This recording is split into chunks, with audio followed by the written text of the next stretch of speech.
नौजवानों का आप खून चूसने का काम कर रहे हैं। नौजवान परेशान हैं। सरकार भेदभाव करके हमको रोकना चाहती है।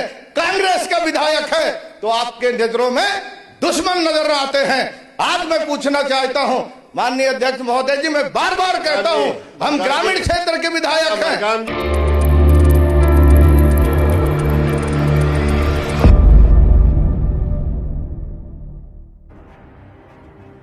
मध्य प्रदेश में विधानसभा के मानसून सत्र के दौरान डिंडौरी के विधायक ओमकार सिंह मरकाम ने विधानसभा सत्र में जर्जर विद्यालय एवं शिक्षा व्यवस्था, चरमराई स्वास्थ्य व्यवस्था, नौजवानों के लिए इंटरेस्ट नहीं कैपिटल सब्सिडी की मांग की। साथ ही कहा कि हमारी सरकार में प्रारंभ की गई रानी दुर्गावती स्वरोजगार योजना जनता से पूछकर कर्ज ले यह सरकार और विपक्ष के विधायकों के साथ भेदभाव जैसे कई अन्य मुद्दों को डिंडौरी विधायक ओमकार सिंह मरकाम ने बड़ी प्रमुखता के साथ उठाया। इसके साथ ही उन्होंने बताया कि मध्य प्रदेश सरकार 4.5 लाख करोड़ कर्ज ले चुकी है। हर महीने कर्ज लेती ही जा रही है। पता नहीं कर्ज का पैसा कहां जा रहा है। कर्ज के बदले सरकार विकास के लिए क्या दे रही है, जरा गौर कीजिए। उन्होंने कहा मैट आंदोलन कर रहे हैं, उनको वेतन मजदूरी नहीं दे पा रहे। मजदूर पलायन कर रहे हैं, उन्हें सरकार मजदूरी नहीं दे पा रही।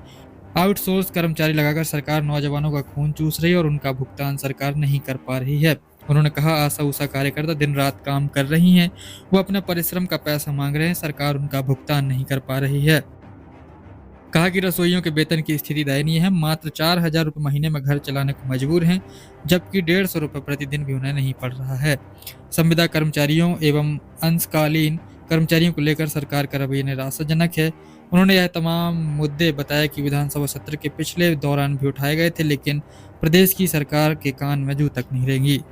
महोदय जी, जब से आप अध्यक्ष बने हैं हम लोग बड़ी कॉन्फिडेंस में रहते हैं। ये बजट में नहीं है भाई।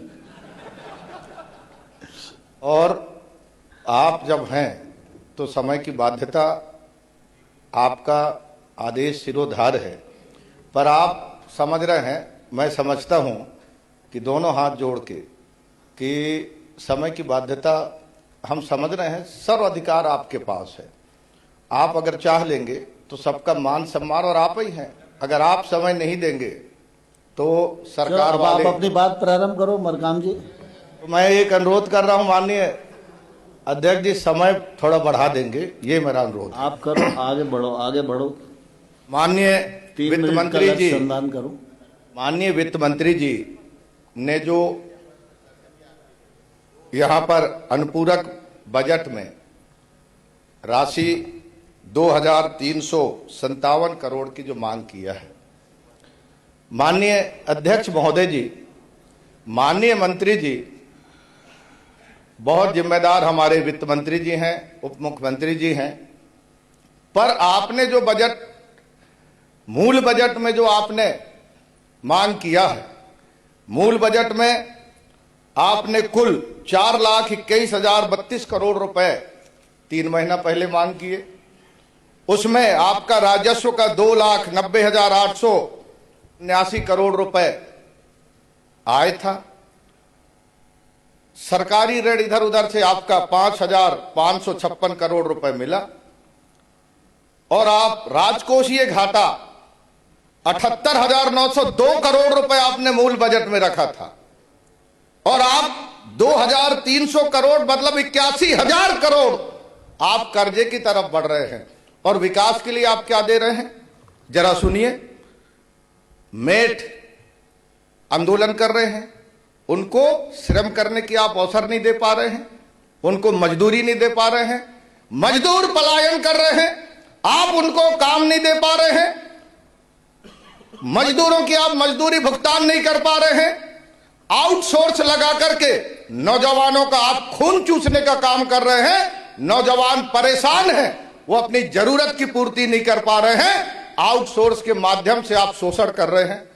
वहीं पर आशा कार्यकर्ता दिन रात मेहनत कर रहे हैं, वो आपसे पैसा मांग रहे हैं, परिश्रम का। माननीय अध्यक्ष महोदय जी, वहीं पर रसोइया जो खाना बनाने का काम करती हैं, बहुत मेहनत करती हैं, 100 बच्चों के लिए 2 रसोइया काम करती हैं, उनके लिए आप एक पैसा नहीं बढ़ा रहे हैं। 4,000 रुपए आप उनको महीने में देने का काम कर रहे हैं, 150 रुपए भी उनको दिन का नहीं पड़ता। वहीं पर आपके संविदा कर्मचारी मांग कर रहे हैं, ये जितने मंत्रालय में अधिकारी हैं, अगर आउटसोर्स के काम ना करें और संविदा कर्मचारी ना करें तो ये काम नहीं कर सकते। ये हम बात कहना चाहते हैं, पर उनको आप 1 रुपए देने की प्रावधान नहीं कर रहे हैं। वहीं पर विद्यालय जर्जर हैं। माननीय अध्यक्ष महोदय जी, परसों के दिन सिंगार सत्ती का मेरा मिडिल स्कूल भवन गिर गया। वो तो राजस्थान जैसे दुखद घटना नहीं हो पाई, उसके लिए आप 1 रुपए पैसा नहीं दे पा रहे हैं। आप स्वास्थ्य के लिए जिले स्तर पर, ब्लॉक स्तर पर, उप स्वास्थ्य केंद्र स्तर पर आप भवन, पीने का पानी, उचित व्यवस्था नहीं दे पा रहे हैं। रोजगार के लिए हमारे लोग आज जा रहे हैं, हम नौजवानों के दर्द को नहीं समझ पा रहे हैं। आपकी पॉलिसी में मैं बताना चाहता हूं, इस समय जो नौजवानों को रोजगार के लिए आप प्रक्रिया बनाए हैं, आप इंटरेस्ट सब्सिडी दे रहे हैं, कैपिटल सब्सिडी नहीं दे रहे हैं। और वहां पर जो रोजगार के लिए जाते हैं बैंक पर, उनको 10% मार्जिन मनी की रिक्वायर होती है, 10% मार्जिन मनी वो नहीं दे पाते हैं। मैं आपको याद दिलाना चाहता हूं, रानी दुर्गावती स्वरोजगार योजना जब हमारी सरकार थी, 30% मार्जिन मनी बिफोर बैंक में दिया जाता था। ये आपके रिकॉर्ड में है, अगर आप उसको अध्ययन कर लेंगे तो आपको समझ में आ जाएगा। माननीय अध्यक्ष महोदय जी, हर वर्ग परेशान है, हर वर्ग परेशान है। आज आप फिर कर्जा के लिए आपने 2000 करोड़, मैं आपसे पूछना चाहता हूं, आप स्पष्ट कीजिए, आप 2000 की जगह आप 2 लाख करोड़ कर्जा लीजिए, पर आप विधायकों से, जनताओं से तो पूछ लीजिए। आपके शासन में हमने अन्याय देखा।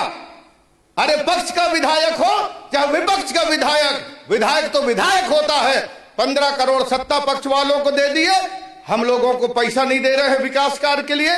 आप शपथ लेते हैं कि हम भेदभाव नहीं करेंगे। इससे बड़ा उदाहरण क्या है? सीधा भेदभाव कर रहे हो, विधायकों को पैसा नहीं दे रहे हो। आपसे बड़ा अन्याय करने वाले कौन हो सकता है? प्रत्यक्ष लोकतंत्र के इस पवित्र मंदिर पर माननीय अध्यक्ष महोदय जी, आपके संरक्षण में हम अपना जो संवैधानिक कर्तव्य है वो निभाना चाहते हैं, पर सरकार भेदभाव करके हमको रोकना चाहती है। कांग्रेस का विधायक है तो आपके नजरों में दुश्मन नजर आते हैं। आज मैं पूछना चाहता हूं माननीय अध्यक्ष महोदय जी, मैं बार बार कहता हूं, हम ग्रामीण क्षेत्र के विधायक हैं, हम ग्रामीण क्षेत्र के विधायक हैं। प्रश्नोत्तर काल में पंडित जी आप बैठ जाओ, कांग्रेस के अध्यक्ष आप बैठ जाओ। माननीय अध्यक्ष महोदय जी, तारीफ करिए। माननीय अध्यक्ष महोदय जी,